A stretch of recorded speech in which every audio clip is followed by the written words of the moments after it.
Okay, so this Amish story time, my friends have been asking me to tell for quite some time.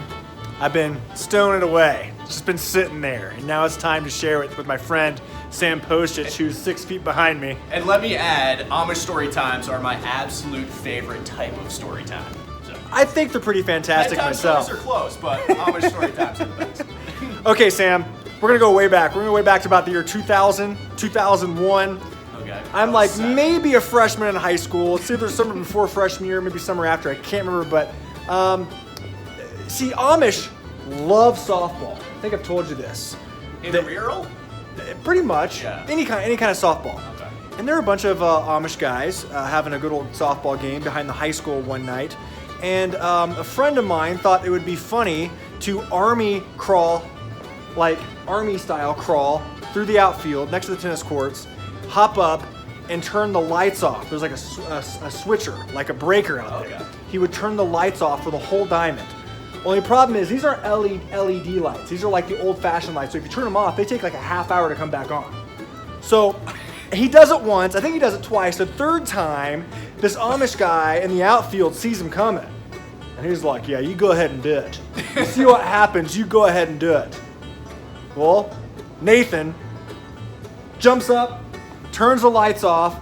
The entire rosters, both teams. Bench is clear. Bench is clear. Sprinting after Nathan to get after him to, show him who's boss. They're not going to put up with this. I can see why they were frustrated. A lot of us are watching this happen, not really believing what's going on.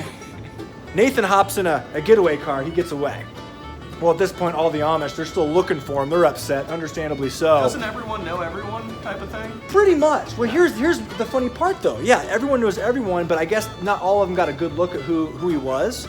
And an old classmate of ours, who we graduated with in 8th grade, named Terry, a friend of mine said that they walked up to Terry and they're asking, like, hey, what happened, And here's the funny part of the story, because a lot of people don't know that also a lot of Amish people refer to you by your parents.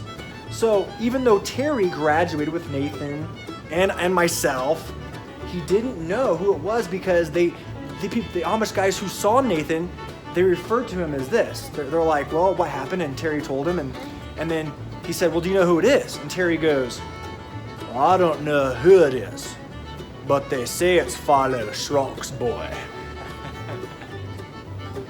And that's funny because obviously Terry knows Nathan, but everyone was referring to Nathan as Philo Schrock's boy. Philo Schrock. What a name. Yeah, Philo. Philo is an awesome dude.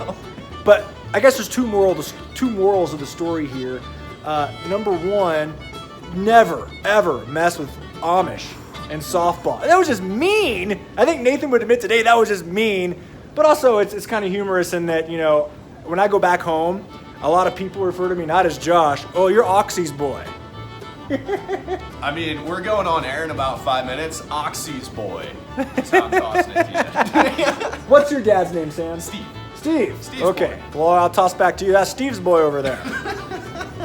Bryn? Trent's girl? Yeah, Trent's girl. Trent's girl. That's Trent's girl over there. Yeah.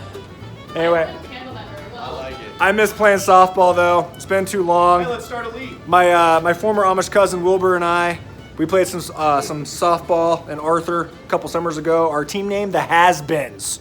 I was terrible. I have a cousin who's like a pro. Anyway, hope you enjoyed that Amish story. I know Nathan sure did. I know you're going to see this. Relive your glory days, the time when you almost got beat up pretty bad for turning off those lights on them Amish.